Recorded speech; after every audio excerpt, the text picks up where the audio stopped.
Welcome to the Yoga Well podcast. I'm your host, Chase Bossert, Executive Director of the Yoga Well Institute.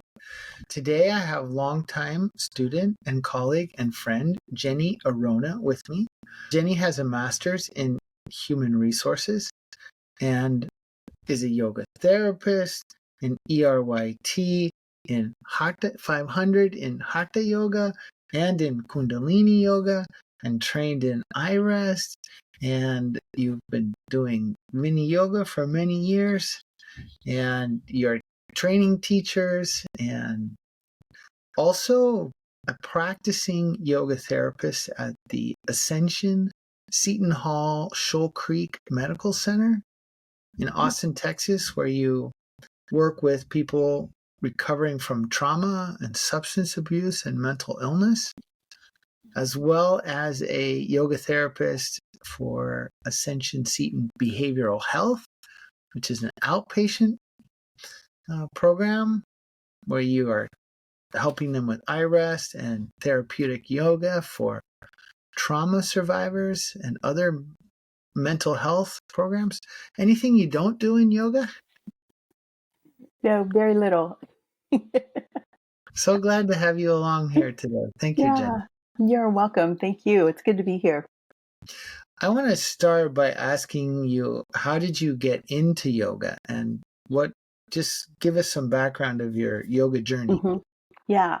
When I was young, probably 18, 19, I can't remember that far back, I hit a pool head first on the top of my head, and I got 8 stitches, and it really messed up my whole back. And so for years, I had pain from the base of my neck all the way down to my toes on my right side.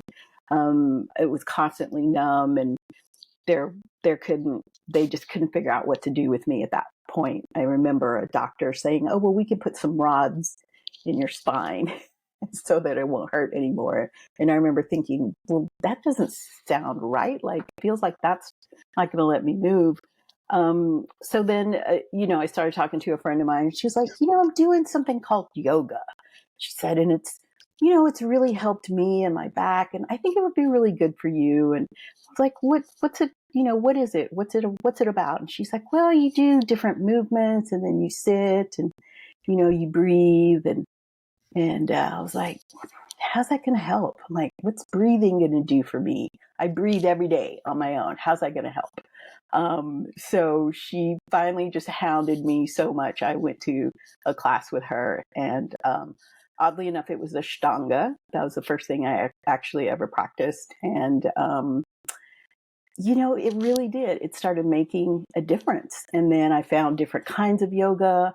I started practicing different types of yoga, and it really started to make a difference in my body. How old were you when you went to the Ashtanga class? I was in my 30s, so I sat in pain for a good 10 plus years because there wasn't anything that they could do for me. Chiropractors, I think, had really just come on the scene then, and I remember them putting me in traction, which really, like, they would tie like a belt around me with ropes and actually put weights on me to try and lengthen out my low back. But that was really all they could do. And they offered me a lot of drugs at that point. Right. Which were not good either.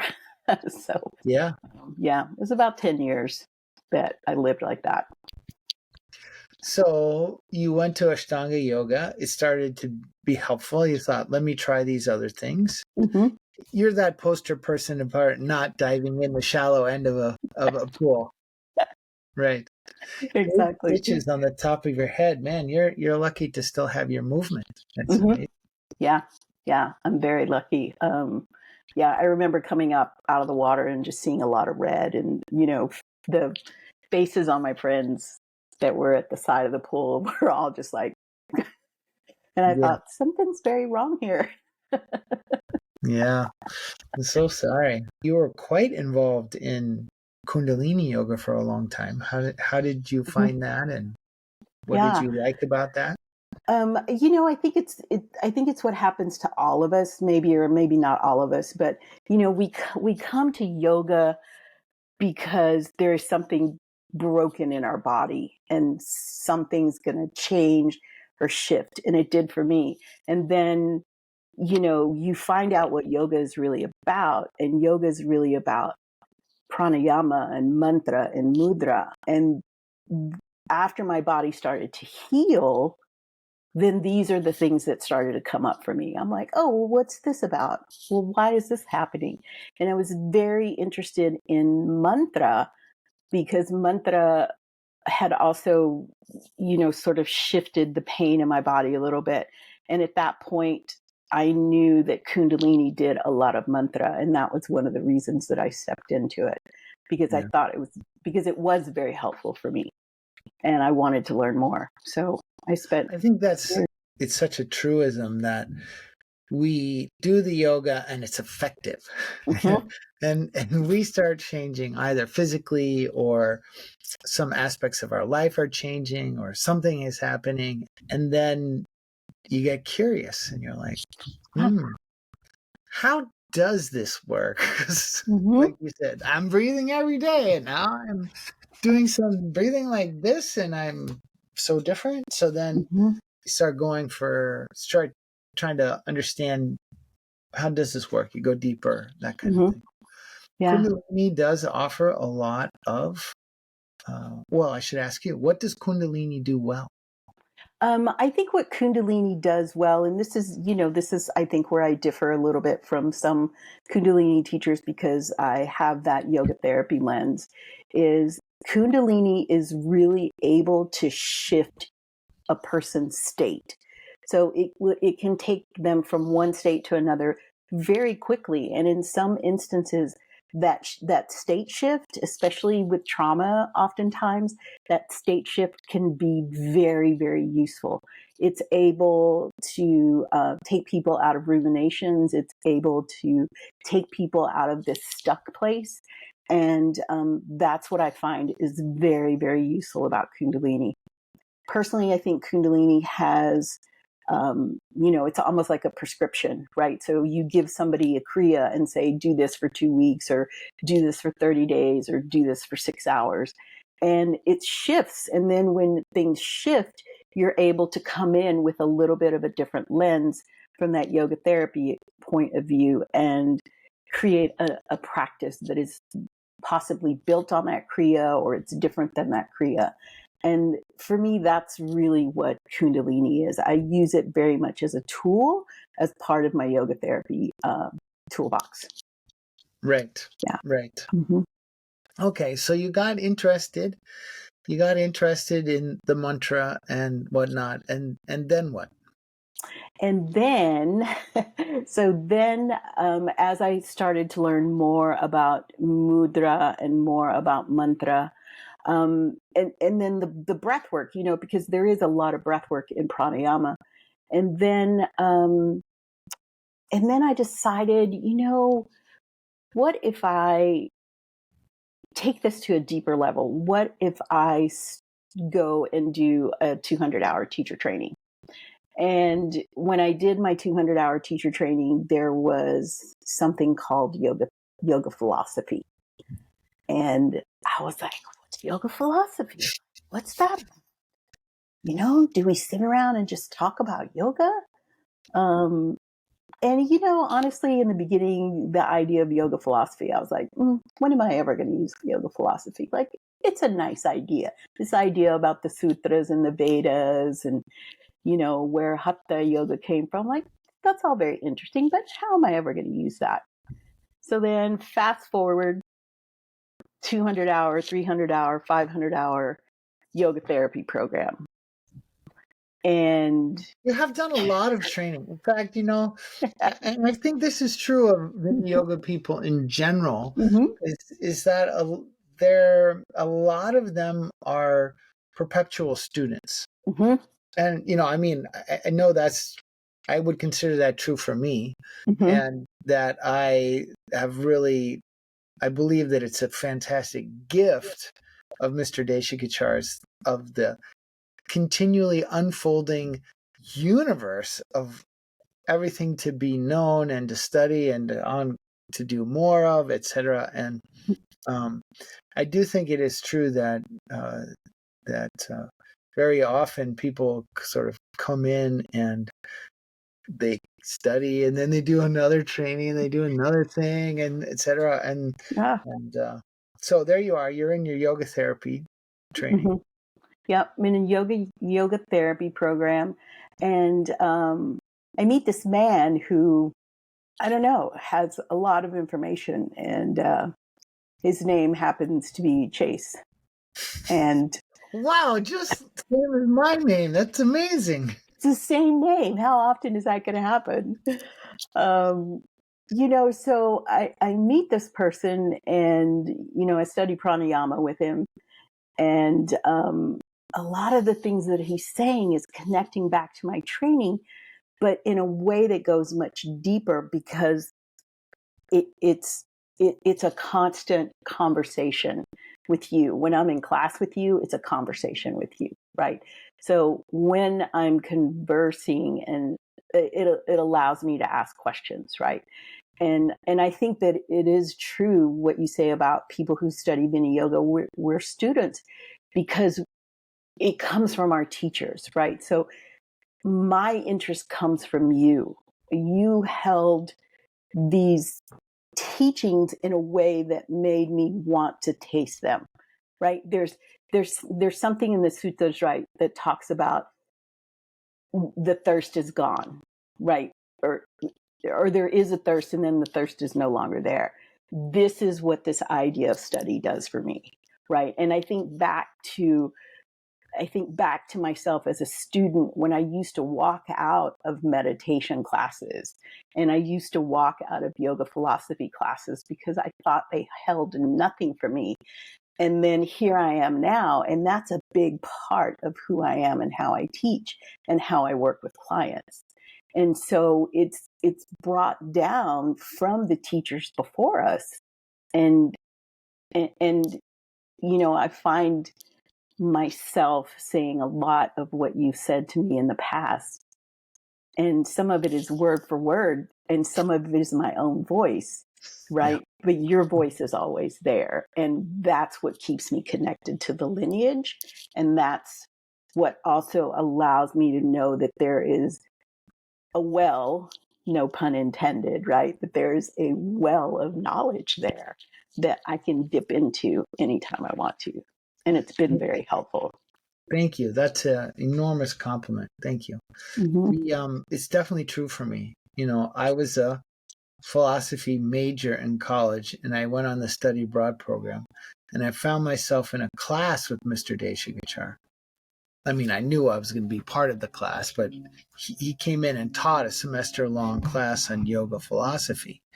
And I'll be damned if I didn't just sit there riveted for the whole hour and a half twice a week and wait. I couldn't wait for the next class because he was just so engaging and interesting. And you ask that question, and lo and behold, there are answers. And it's not pie in the sky, it's not flowery this or that. It's nuts, bolts, application, how to think about your life, what to do with difficulties, how to navigate sticky parts in relationship, and what it's so applicable to being on the planet. And it's just so amazing. It is. Yeah. We've had these conversations before. It's when I first heard you teach, it was hard for me to grasp that model of like making a full circle. And I don't know if it's specifically with Mr. Deskachar, if it's an Indian type of teaching where you start here and 6 hours later you come back to the place and you tie it all back in again. And so you're not left hanging. Maybe you're left hanging, but only with questions of like, oh, I want to go deeper into this, right? But I love that idea of coming full circle and tying it all back together again. And that's, I think for me, that really works, and that keeps me coming back. It really does. Yeah. Yeah. Thank you. Hmm. I have to say that in my own experience, that was also very powerful in that he could talk for seemingly endless amounts of time and about a whole bunch of different things, and then it would all get tied back together, and you could see it was like A led to B, led to C, led to Hmm. D, led to E, led to F, led to G, and those were all one category, and then HIJKL was all one category, and that fitted together, and here's how it's organized, and back to A, ching, it all fit together, and you're like, Yeah. oh, there is a key to the universe, oh my God. Yeah, It all fits exactly. together. I knew it. Exactly. Yeah, it's like it is. It's like you got can't handed the key to the universe. You're like, it does make sense. You know? I'd like some more of that, please. More. Where are you going to be next? Because I would like to be sitting in the room when you're Right. doing that. Yeah, yeah. And for years I did that with you, you know. Every time you were in Austin, That's I true. sat with you. It didn't Yeah. matter what you were teaching. I was like, I want Yeah. more. I want more. Yeah. It's Yeah. such a shame that yoga is no more because that was such a powerful community and such a really powerful organization. I It mean, was. It was. it brought it. I mean, it brought so many incredible, important yoga people through Austin and really gave them a venue and really, Mm-hmm. it was an amazing organization. It was. I mean, I tell people that's where I got my yoga chops. I mean, I would have never been able to study with the caliber of teacher that I did there, you know, yourself included. I mean, so many names that just go back for years and years and years. And, Yeah. you know, it's unfortunate that one person brought it all down, but it's important to also remember the community that we had when we were there. There was Yeah. so much knowledge. I mean, you could just walk into the back room and, you know, Judith Lassiter would be sitting there. You could ask her something, or you'd be sitting there. It's like, what's going on? You know, Yeah. it was an amazing place to be. Yeah. Yeah. Well, I think for me, it was a great thing because my mother-in-law lived in Austin. And, Mm-hmm. my wife told me, well, if you travel enough on Southwest Airlines, you get this thing called a companion pass, which means that Yeah. you can designate one person and they can go for free with you anywhere you go. The thing is that my wife would never travel with me when I was working. So finally she said, well, if you go to Austin, Mm-hmm. then I'll go with you because Mm-hmm. her mother lived in Austin. And I didn't have any place that was inviting me to Austin. Mm-hmm. So I reached out to Yoga and, Lori was so Yep. kind. She drove to Dallas for the weekend and to Mm-hmm. check me out and see the teaching. And then that developed into my coming to Austin at least twice a year and sometimes 3 and maybe even 4 times a year. Mm-hmm. And I taught all kinds of stuff. We Yeah. did ongoing yoga sutras. I think we made it through all 4 chapters. Mm-hmm. We did lots of meditation stuff. I was the initial faculty for their yoga therapist Yoga therapy program program. Mm-hmm. and teacher training. I taught a whole bunch of yoga philosophy and whatnot in there. I have to thank Lori for everything she did in supporting me actually as a Mm-hmm. faculty member at Yoga. It was very, she went above and beyond and was very helpful. My mother-in-law had some medical issues and stuff, and we spent a lot of time Yeah. in Austin, and I got Mm-hmm. to work. Yeah. Yeah. It was so helpful for me personally. It was really, really It was great. really great. I remember, I think maybe she heard you speak in California somewhere. Was it at IAYT maybe? I remember her coming back saying, I did a workshop with this guy and he's amazing and I want to get him to come here. He's a philosophy major and his name is Chase. And That was after she came to Dallas. She came to was that, Dallas. oh, okay. we had like 4 people in the workshop, maybe 6, I mean, it was like nobody. And I was just like, oh God, there's no way I'm going to get a gig in Austin because she's going to come and look and be like, this is your draw? What are you doing? But she wasn't actually worried about she was like, Mm-mm. I can get people in the room. I'm Yep. worried about the content. Yeah. Yeah.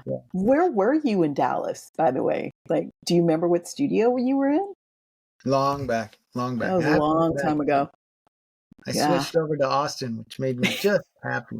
Plenty happy. So I want to just continue with your own experience of yoga therapy, because you've been a client. You've gone through the process yourself. Mm-hmm. Tell me a little bit about that. Yeah. I go back to my teacher, who said to me, it's important for you to have these experiences because these experiences will help you when you work with other clients. And I have to say, Chase, I really didn't believe you when you said that to me. I was just like, no, it's too painful. Like, how is any of this pain? Because this was really early on when I started working on trauma with you, right? And I really was like, how's this going to be helpful? How is any of this going to help in any way, shape, or form? Like, I can barely wrap my head around it. How's this going to help? But When you say pain, what do you mean? You mean physical pain, or what do you mean? Physical pain, mental pain, the pain of there being shame around abuse, sexual abuse, all of that. Like there was no way that I would be saying any of that before that day that we were sitting in your mother-in-law's front yard, right? Like, Yeah. this is a person that I had just met, and I've been holding this in for 30 years, and now I'm just gonna bleh to somebody that I don't know. And that's where it started, right? I remember when we set up our appointment, I said, my back hurts, I'm like, I fell into this pool and, my neck's all jacked up, my back's all jacked up, I'm in constant pain. I don't know what to do about it, but maybe you can help. And then I show up And I said, come to my mother-in-law's front yard. and we'll sit at a picnic table underneath a beautiful tree. It's true. I saw private clients out in the Yeah, yard there on the because, yard. I mean, it was fairly private and Mm-hmm. nobody could hear the conversations. And then I remember quite clearly that we were to work on your back, and you also had some tailbone Mm-hmm. pain that was really ongoing. Yeah. And I remember discussing, and that you shared with me that this history of abuse, Mm-hmm. and that I was one of the first people that you had shared the thing. Mm-hmm. Yeah. And I remember saying, thank you. Mm-hmm. Thank you for your confidence in me and your willingness to be open to me. And yoga can help. Mm-hmm. Yeah. Yeah. I remember that. And, it goes back to what I said earlier, right? Like we come to yoga because something is broken. Mostly it's physical. We think it's physical, right? Yeah.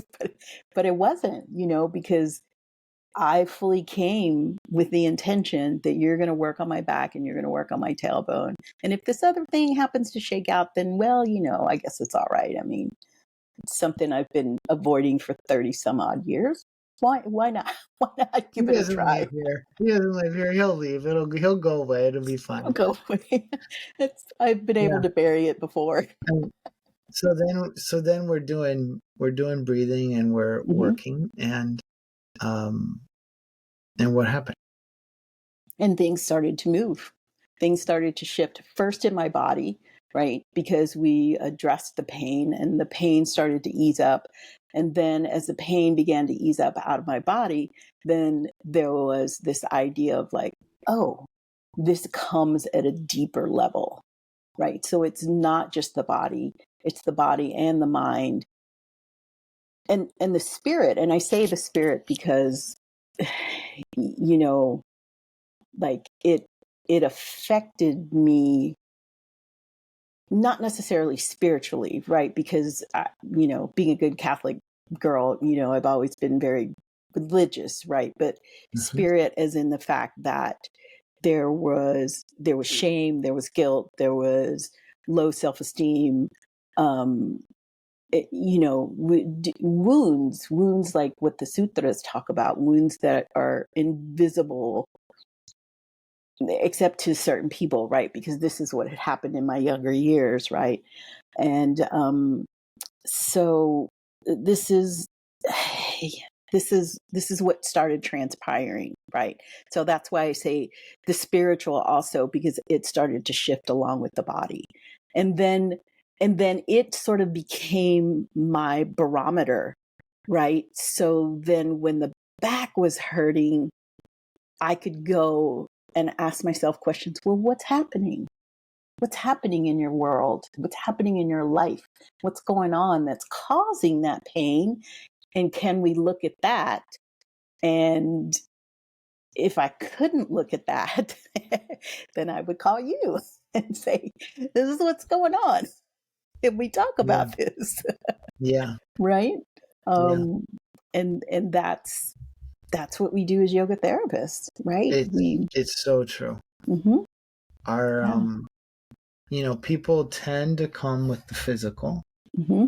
and quite often that if they're open or if they're willing to go, then the physical leads to some deeper wounds, which is not to say, just for everybody listening, that all physical pain has emotional cause. That's not what's being said here, or that all physical pain has some other cause than the physical. Sometimes it's just the physical. Sometimes it's just physical. Mm-hmm. But very often you start working on the physical and it starts to improve, and that opens up the deeper wound, and Mm-hmm. then you really see the metal of the person, because when the deeper wound starts to be cleaned, it's painful. Mm-hmm. And all those unprocessed emotions that are, or unprocessed experiences that have been there in our system, but not digested, not integrated, not not transformed, etc. They're still in our system. They're Mm-hmm. just hanging around, and we've been Yep. avoiding it all the while, which is why we get a back pain or like Mm-hmm. whatever it is. And then when that starts to heal, and up will come all of those things that we've been holding down or pushing away. And Mm-hmm. I think it's so important that in the process of that happening, that we have somebody who can hold space for us Mm-hmm. and hold the process and be like, very painful, ouch. Yeah. And you're doing good work. Mm-hmm. Keep going. Mm-hmm. Yes. And to assure them that, we can't go backwards even if we wanted to. I mean, I don't know how many times I asked you that question. Like, can I just go back to where it was before? Yeah. And no, you can't. The genie's out of the bottle. Like, you can't put it back in again. And so it's, you continue to move forward. You continue with your practice, and things continue to change. And, as you said to me before as well, experience also creates clarity, right? And all the experiences that we have, all the experiences that I had along my journey really led to clarity, right? It led to, how can this be helpful for other people, right? Because I've seen it work for me. And not Yeah. to say that, everybody, that we look at everybody the same way, but there's an idea there, and you can build upon that idea, and you can shift it depending on who's in front of you. this is what we were talking about earlier. It is so critically important for yoga therapists to undergo the process themselves. Yep. It's not like some other healing modalities where you can just understand the anatomy very precisely and, do some exercises that are very anatomically based, etc. No, this is a whole person affair. Mm-hmm. And so much of what we do and how we do it and the steps that we take they make sense as a process. And Mm-hmm. if you haven't gone through the process, it's hard to see the essence or the intuitive nature of it, etc. I had a discussion with a student the other day about breathing ratios, Mm-hmm. and the student is wanting to understand pranayama and breathing ratios and how to teach it, etc. Except that for her, the breathing doesn't actually make sense. She has very strong experiences by simply relaxing her breath and following the breath and not actually influencing at all. And then it's very effective for state change and Mm-hmm. putting her in, preparing her for meditation, etc. And if she actually starts working with a particular part of the breath and extending it or holding, etc., that it has the opposite effect. We had this class where I'm trying to explain, well, here's the steps and here's how we work it. It's just, she's trying to memorize it. It's not going to work. Mm-hmm. It's not going to work. The same thing is with this healing process. Actually working with our physical issue and then having the experience of deeper stuff arising and all of the issues and emotions and behaviors that come along with it and getting swept away and dropping the practice and like being like, whoa, this yoga is not working anymore. It was making me feel so good. And now that thing came up and and it's like, no, actually it's working. It's just you got to be willing and be open to be with it. And so yeah, you have been particularly courageous, Jenny, I have to say. You really have. Thank you. Yeah. So this is the work you do with clients at the hospitals. Yes, it's work that I do in a program specifically called Restore. It's a 6-week program where yoga therapy and the practice of eye rest is, along with talk therapy, to combat trauma and PTSD. And it's both physical and sexual trauma and PTSD. And we have a really high rate of people losing their diagnosis, right? So they come in, they get assessed by social workers, and there's a psychotherapist on board with us as well. And so there's an assessment, and they're given a number of how high their PTSD or trauma is. And the percentage, the rate of people losing that diagnosis, it was actually higher during the pandemic when we were strictly online. It was at a 96 point something, the rate of people losing their PTSD and trauma diagnosis. Wow, that's It was phenomenal. high, yeah. During the pandemic. During the pandemic, yeah. Yeah. Interesting. And then when we came back virtual. We've been virtual maybe 4 months, 5 months, or I mean, we've come back to being in person. That dropped about 10 points. And, for the life of us, we couldn't figure out, like, why was it higher during the pandemic? Well, it's because they were in their own space. right? So they Yeah. didn't have to leave their home. You didn't have to come out and, be with other people and be in a room and, Yeah. navigate coming and going. And so it made Yeah. perfect sense. I'm like, oh, well, they're in their own home. Sure. It's going to feel safer. Right. So, yeah.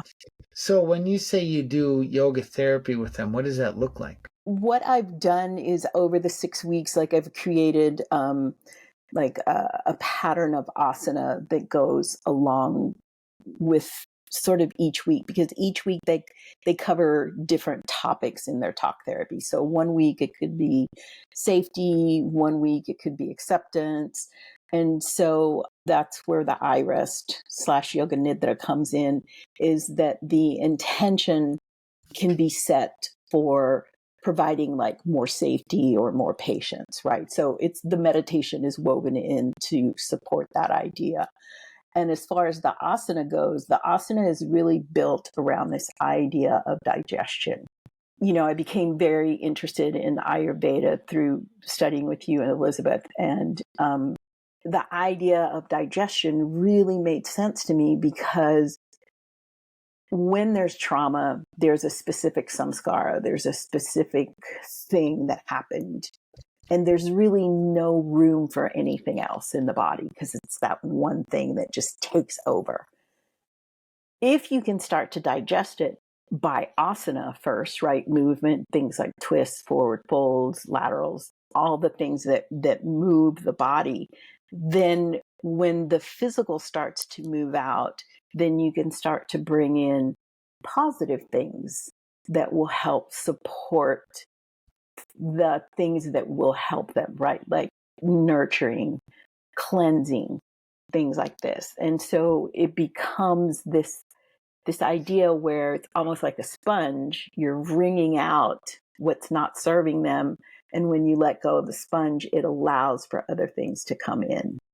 That has been very useful and very helpful to people in the program itself. And it's been really beautiful to watch. When we first started before the pandemic, I remember there was a particular client who had 3 different layers of clothing on, right? So, like a t shirt, a sweater, a hoodie, and a jacket, hiking boots, a cap, and always sat in the very back of the room with her back against the wall. And she stayed there for about 4 weeks. And gradually things started shifting. She'd take off her shoes. She was coming in with less layers of clothing. And at the end of 6 weeks, she was at the front of the class and said, how can I do more of this?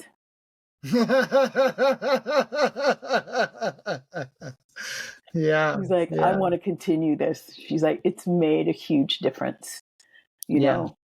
and simple things. I remember that's another thing you said too. It's like, it doesn't have to be hard, right? The things that we're doing with the body can be very simple because they're very useful. Yeah. Twisting, huge way to increase the digestion, both from a hatha and an Ayurvedic point of view. Your description of digestion is so interesting. From an Ayurvedic perspective, you can say something along the lines that we are a fire, right? We Mm-hmm. are, and whatever you put into a fire, if you put big, heavy, wet logs, then it burns in a certain way, and there's a lot of smoke, etc. And if you put really dried, light, logs in, then it burns in a different way. And one way of thinking about our system is that all experiences have to be digested and integrated. Mm-hmm. And if they don't, then it's as though they are remaining in the fire, Mm-hmm. and affecting how it's burning. And the result is not optimal, right? It's less than ideal. Mm-hmm. what we're trying to do for people who have not recovered from a traumatic event is to support their digestion and integration of the event. Mm-hmm. You know, you can't erase the event. Mm-mm. You can't go back in time and no, that never happened. No, that's also for other philosophical reasons that's also not desirable. But what we're trying to do is to support the person's digestion of what happened, Mm-hmm. and then support their integrating it. And this is biology, it's not chemistry, right? Mm-hmm. So we have to create a container that allows for the mixture, and Mm-hmm. that we can support the process and trust that if we support the process and we respond in the ways that are most useful for the person, etc., i.e. tailored to them, then we end up with something that is really supportive Mm-hmm. of them and that really allows for the digestion of the Mm-hmm. event to happen. Yeah. Yeah. And that's one of the things that I hear a lot. There's an intake process with me before they start, just getting some general information from them. And probably 95% of the time I hear after the first week, we always do a check-in after each practice. And, the first week I inevitably hear people say, I can't feel that, right? Because there's such a disconnect between the body and the mind, right? Because this is what trauma does. Also, there's a traumatic incident happening. Well, of course, you're going to leave your body. Who would want to stay in their body and be a part of that? No, you want to leave. That dissection of the event from the body, it stays there until somebody helps them put it back together again, right? So they can feel in their bodies once again. And that's what the idea of digestion is, right? It helps digest that samskara of the trauma, and it helps build space so that something else can come in. Yeah, I really like this idea of a pattern of separation being established, or a pattern of distraction being established, or a pattern of leaving being established, or whatever it is. And as long as if we look at what yoga philosophy has to say about the person, is that there is identity, state, and patterning. Mm-hmm. And those three things determine what kind of patterning, what kind of behavior, and what kind of perception, and what kind of response, and what kinds of feelings will arise, etc. So if we want to shift somebody, we need to change their identity, Mm-hmm. or change their state, in other words, their mood, Mm-hmm. or help them establish new patterns. Mm-hmm. And where yoga is very effective is this state change piece. Mm-hmm. And just for clarity's sake, so anybody listening is clear, yoga is not trying as a goal to just have state change. The state change is a means to a shift in the identity. Mm-hmm. And so there you are, there you have described it so nicely. They have an unintegrated event that's hanging out in their system, so they come up with some way of dealing with it, either distracting or leaving or conflicting or whatever it is. Mm-hmm. When you change their state, then a different set of patterning arises. Mm-hmm. And also, it's possible a different identity will be there. Mm-hmm. So you change the state, and then there'll be some different process that's happening. And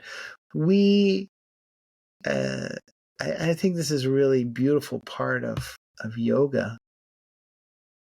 We're not in charge of that. And we don't have to be in charge of that. And we Mm-mm. don't actually want to be in charge of that.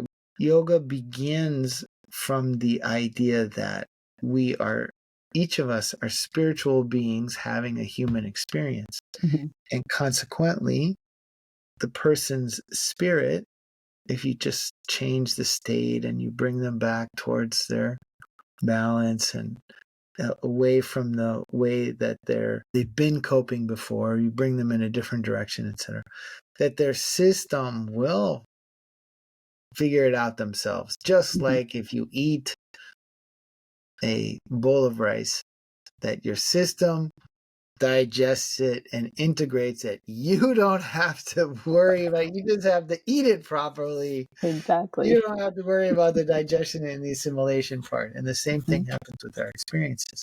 So in your programs, are they all twists? They all laterals? What are you doing? Yeah, it's a little combination. We generally, because they come in with a pretty high diagnosis rate, so I'm trying to build trust in me and in what we're going to do moving forward, and in these practices that a lot of them really haven't had before.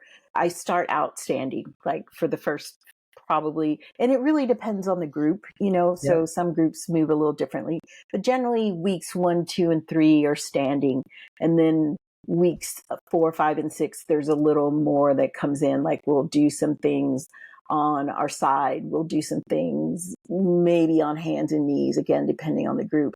And then we come to either supine or prone. And so, yeah, the majority of what I'm doing with them is twisting, right? Twisting from a standing point of view, twisting from prone, twisting from supine. Um, Laterals are also really good. Things that are going across the body are often very helpful also to kind of integrate that right and left brain to kind of bring the whole body back together again, right? So that's also helpful. But, and forward folds, we'll do a lot of forward folds because those are very helpful. Explaining the idea where, when you can press the agni together, that really helps to also bring about digestion. right. And I do speak, I don't get too deep into Ayurveda, but what I like to talk to them about Ayurveda is the idea of qualities. So this kind of goes back to the idea of, you were talking about the fire, right? So we talk about qualities. So if you think about your fire living here, and if you put something cold or heavy on it, then what's it going to do to the fire, as opposed to putting something on it that's maybe a little warmer or a little easier to digest, right? And having them be aware of what the qualities are like before they start the practice and after they do the practice. And so very often those qualities will be something like cold or heavy or um, light. And at the end of the practice, they'll be more like warm, grounded, heavy, so that they also have this understanding of like what will help them mentally and physically think about this idea of digestion. And so that combination, I think, has been working really well. It's very interesting.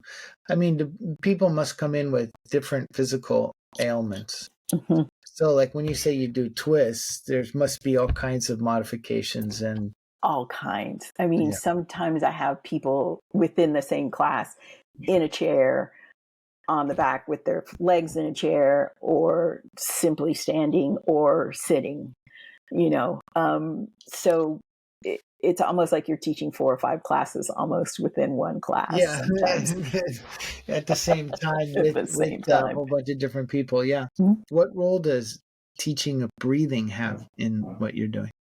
So one of the things, I love when this kind of example happens. So there happens to be a young lady who has an eye watch on, and it gives her heart rate variability. And so hers usually drops about 40 points during the practice. And so one of the things that I've been doing with this group is we've been doing different exhale techniques. So, we pause after the exhale, we extend the exhale and then bring the exhale back, right? We simply focus on the exhale. And she's been really good about sharing her numbers with the group. So I always ask her, okay, what are your numbers at now? We do a little bit of breathing. Okay, what are your numbers like now? And she'll tell me. She was like, well, they dropped 10 or 15 or 20 points, right? And so this also gives them an idea of like simply breathing can bring about these qualities in your body that are very relaxed, that don't have any stress, and that have less tension in them. With these exhale techniques, it also helps them understand that they are building their Agni, they're building their own digestive fire, so that it allows them to help digest something that oftentimes has been there for years.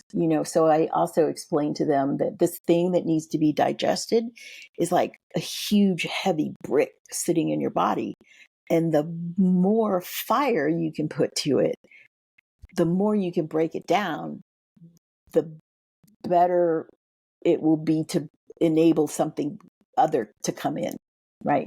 To again have that state shift, or just the simple idea of releasing what's not serving them and bringing something in that is serving them. Yeah. You know, I think this idea of qualities is so important. Our yoga and Ayurveda are quality-based systems. Mm-hmm.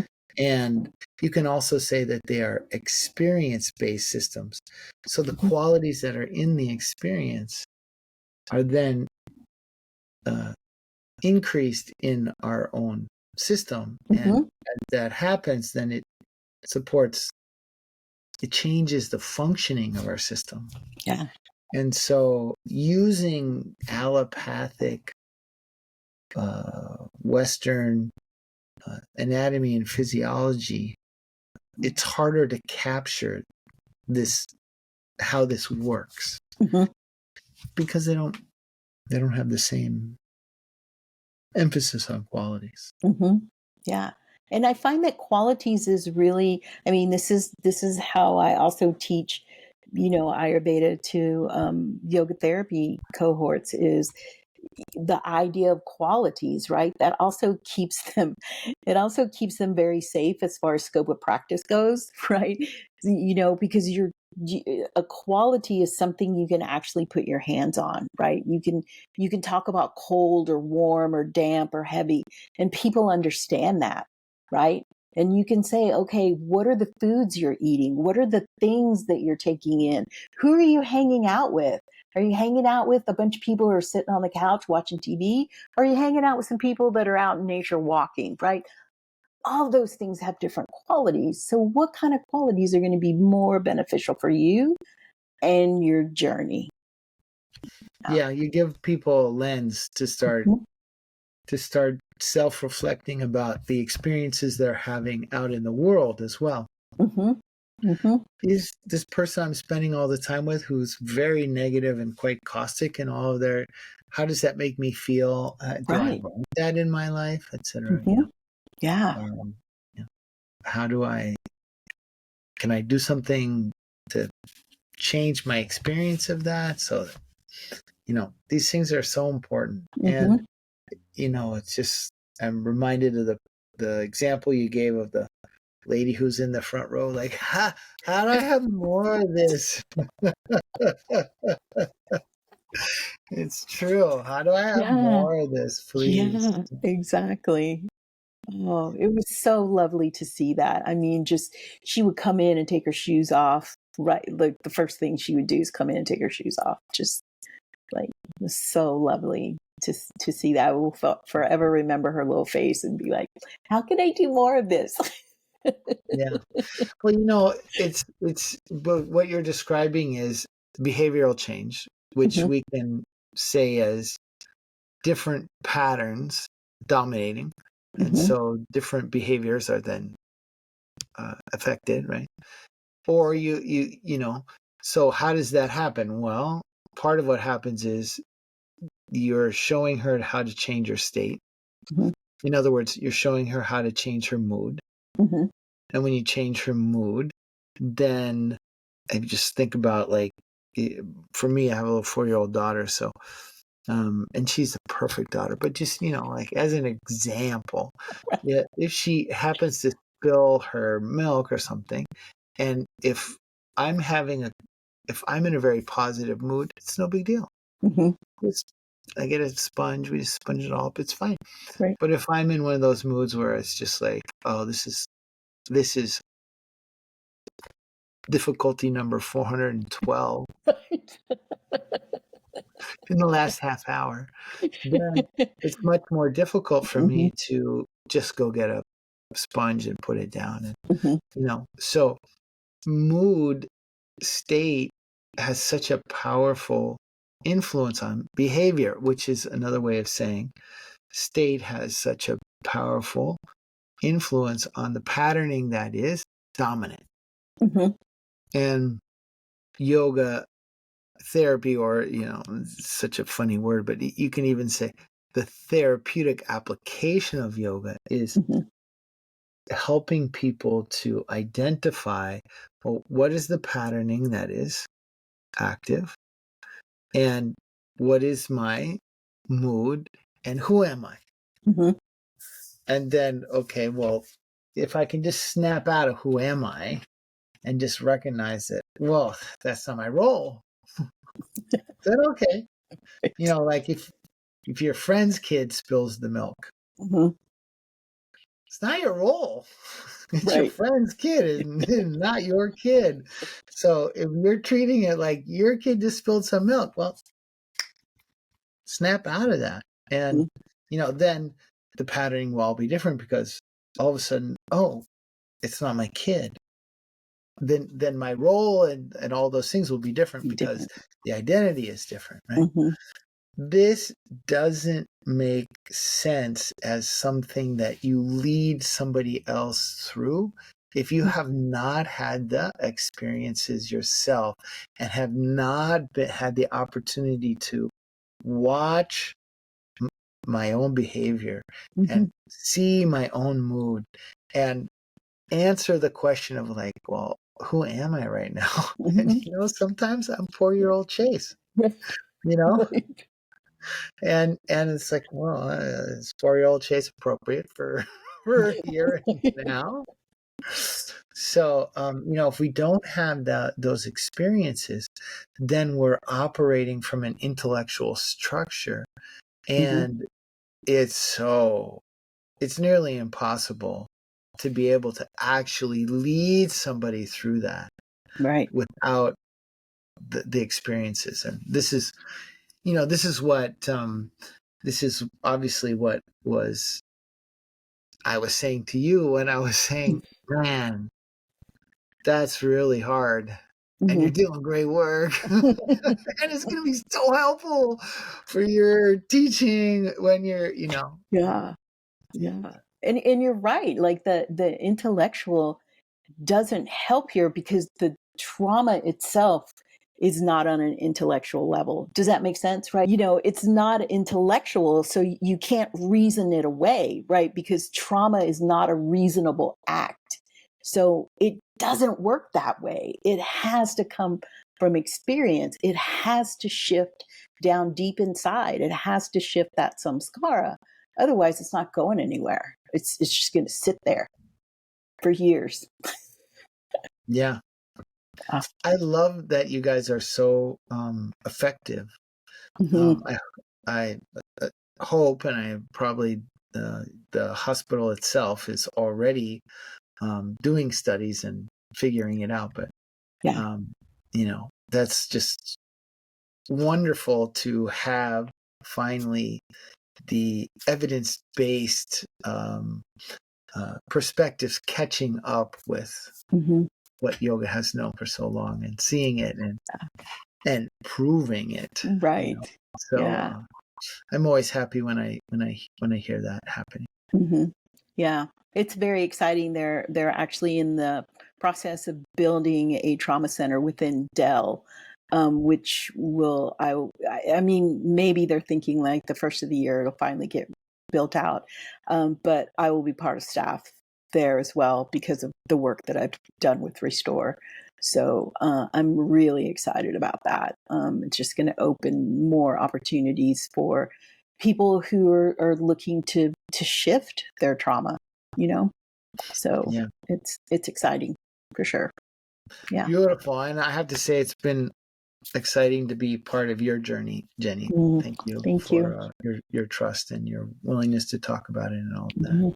Yeah. It's been wonderful to have you on the podcast. Thank you. Thank you.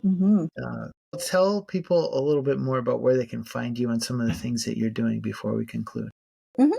Yeah. I have a website, corazonyoga.com. How do you spell that? Oh, COROZON, yoga.com. I do these Sangha talks once a month. I've been doing them on Thursdays. We're going to do one tomorrow. And there are different topics. Tomorrow, we're going to do patience and acceptance. So there's a little talking, there's a little practice, a little breathing. I also work one-on-one with clients, predominantly people who are moving through trauma. And then I also lead these 20 and 30 hour courses that you can use for CEUs if you'd like. In the fall, I'll do one on trauma, and then I'm going to do a pre and postnatal.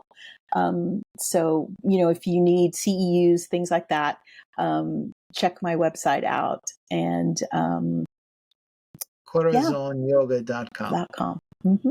Jenny, so nice to have you on. Thank you very much. You're welcome. Thank you.